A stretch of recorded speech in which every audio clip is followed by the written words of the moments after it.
Hello Capricorn, Sun, Moon, Rising, and Venus signs. Kamusta kayo? Sana po nasa mabuti kayong kalagayan. Welcome back po sa Star Tarot. Kung bago kayo dito, welcome din kayo. Thank you for your support. I truly appreciate it. God bless you all, Capricorn. Paunang mensahe po ninyo is for general life. We have 7 of voices. Ayan. So, this is a warning para sa iyo na maaaring may mga tao sa paligid ninyo that are sneaky, diba?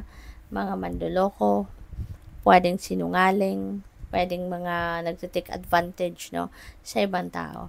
So, this is definitely a low vibration energy, kaya mag-iingat po kayo. Be vigilant, no? Maging mapagmatsyag, maging wag kayong masyadong magtitiwala agad sa mga tao sa paligid ninyo. Kasi you never know kung sino dito yung mapagkakatiwalaan at hindi. Okay? Kaya be careful, no, with the dealings with other people. Kasi maraming mga tao dito ang maaaring nagbabantay lang kung kailan kanila maloko, kailan kanila mabudol, kailan kanila masalisihan, yung ganun. Okay? So, always listen to your intuition. Okay? Para nang sa gayon, magabayan kayo.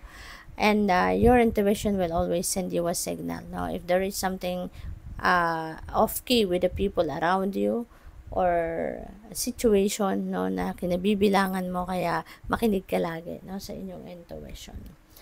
We have 7 of Wands. May mga tao din dito, no, na pwede talagang, alam mo yun, yung nagbabantay lang kung kailan kanila ma-take down. Pwede na merong mga tao rito na sobrang inggit sa'yo. No? Kaya gusto ka nalang isabotage. Maraming tao dito siguro ang hindi natutuwa, no, sa kinalalagyan mo. Maaaring napakaganda ng posisyon mo sa trabaho. Maaaring maano ka, siguro very successful ka na sa inyong money, career, and finances. Siguro you have a happy family. You have a happy personal life. Ba? Kaya mayroong mga tao siguro dito na gusto kang i-take down. Gusto nilang kunin ang meron. Kung ano ang meron ka, gusto din nila yon, and gusto nilang bawiin yun from you. Gusto nilang kunin kung ano ang ini-enjoy mo sa ngayon. Yung ganun ba? So, napakalaga dito na magdadasal kayo. No? Always ask for guidance and protection from the universe. Call on Archangel Michael lagi, no? Na protektahan ka, keep you safe, gabayan ka, no? And protektahan ka against these negative people, no? So lagi mong ipagdadasal 'yon, no? Ang iyong safety and for protection, okay? So pagdating naman sa inyong money, career, and finances, we have 7 of materials. So synchronicity ito, no, Capricorn. There is an additional message, insight, information na gusto nung iparating sa inyo ng Divine Universe through the synchronicity. So, meron tayong 7, 3 na pala. Kasi meron din tayong 7 of Wands. And you know what? Number 7 is a very lucky number. Diba? Napakaswerte ng number na to, lalo na pagdating sa pera. Kaya I suggest, no, pakitignan ninyo, number 77 and angel number 777. Tignan po ninyo yan, i-google po ninyo, tignan ninyo kung ano yung meaning, no? Number meaning ng number 77 and angel number 777 for more guidance. So, 7 of materials sa inyong kaperahan, ano, kung ano yung pinagsikapan ninyo dito. Whatever effort, no, na binuhos ninyo sa inyong trabaho, sa inyong business, sa inyong career, rest assured, no, that one day, when the time is right, no, when the divine timing has come, makukuha mo kung ano yung gusto mo, no. It might not come though in the exact form na minimithin ninyo, but kung ano yung bunga ng inyong pagsisikap, pagtatrabaho, pagtsatsaga, yan ay ibibigay sa iyo ng universe. Yan ay makukuha ninyo. Kaya ngayon, just be patient, no, and be ready, no. Be ready sa pagtanggap, no, ng mga biyayang ito, ng bunga ng inyong hard work. Kasi kailangan, 'di ba? Pag dumating na to, kung ano man yung minimithin ninyong klaseng bunga ng inyong pagsisikap, no? Be ready for it, no? Ano nang gagawin mo dito? What is going to be next? na step na gagawin mo, diba? So, maybe you can make plans, no?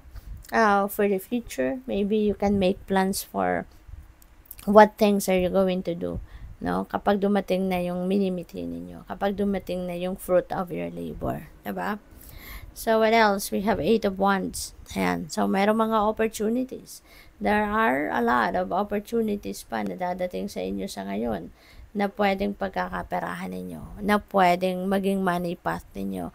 Baka meron ditong bagong opportunity na maghahatid sa inyo ng mas marami pang pera, maghahatid ng mas marami pang abundance and prosperity into your life. Kaya, dapat ready talaga kayo for anything, no? Be ready for anything. You need to be physically, mentally, emotionally fit and ready para sa pagdating ng mga marami pang oportunidad, no? Dito, pagdating sa inyong trabaho, karera, negosyo, or anything, no? Na baka pwedeng maghahatid pa sa inyo ito ng additional wealth. Pagdating sa inyong relationships, we have death energy. Ayan. So, merong malaking pagbabagong mangyayari sa inyong relationship, no? At ang pagbabagong ito, this is your idea. Matagal na ninyo siguro itong pinagpaplanuhan or matagal na pinag-aaralan or ina-observe ninyo. This is something, no? Kung ano man ang pagbabagong ito, this is something na alam mo kasi na hindi na to yung deserve ninyo, hindi na to yung gusto ninyo mangyari. Kaya you're going to create some change, no? Pwedeng relationship dynamics, no? Yung babaguhin ninyo rito para baka masubukan ninyo na para mas maging harmonious and loving ang inyong relationship, mas respectful and mutual yung mga desisyon na gagawin ninyo. So, maybe you're going to change dynamics. Pwede rin, no, na merong magbabago dito ng partner. Pwedeng merong magbabago dito ng jowa, no? Pwedeng ganun. Because, shedding old skin. Shedding old skin. So, kung ano yung hindi na nagsiserve ng best interest ninyo, you're going to remove that out of your life.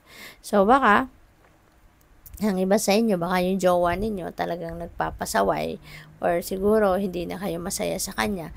Kaya po pwede rin, no, na maybe may separation dito na magaganap. Pwedeng magdedesisyon kayo na tama na to, diba? Sayang lang ng oras nyo dito, sayang ng effort, sayang ng resources ninyo na binubuho sa jowa ninyo. Pwedeng ganun din ang ganap, no? But of course, this is not going to resonate with everyone. So just take as it resonates, no? What else? We have 8 of Swords. Ayan. So, maybe ito yung inyong sitwasyon, no? Sa inyong relasyon. Maybe you are feeling ninyo you are restricted. Feeling ninyo hindi kayo makagalaw. Feeling ninyo baka inaano kayo ng person ninyo. Dinidiktahan kayo ng person ninyo. Diba? Baka hindi kayo malaya na maging kayo, no? You can't be yourself, no? Pwedeng ganon ang sitwasyon ninyo sa inyong relationship. Kaya ito siguro yung inyong sitwasyon na gusto ninyong baguhin. Pwedeng i-impose nyo na dito kung anong gusto ninyo. Diba? Gusto ninyong malaya. Kung ayaw mo, edi sige, maghiwalay na tayo. Diba? Pwedeng ganun ang ganap dito. Baka maglalakas ng loob kayo na bawiin na yung inyong personal power. Diba? Baka you're going to reclaim your freedom dito, no? As a person. Kaya maaring magkakaroon talaga dito ng separation. Kasi kung hindi pumayag, diba? Yung person ninyo na hindi siyang masusunod. So, baka magkakaroon ng separation. So, but of course, as I said, no, this is not going to resonate with everyone. So, just take as it resonates. So, tignan natin kung ano yung final message ninyo. By the way, maraming salamat, no, sa mga hindi nag-skip ng ads. Thank you for your time. And sa mga nagdo-donate po sa aking channel. Thank you. Final message niyo, inflow with money. Yeah, maswerte talaga kayo pagdating sa pera. Saswertehin kayo ngayon. So, there could be money coming in. Merong mga cash kayo ma-receive. Financial gain. Financial reward. No? Magkakaroon dito ng magandang takbo or flow ang inyong money from here on. So, good luck. Thank you for watching. Love and light. Namaste.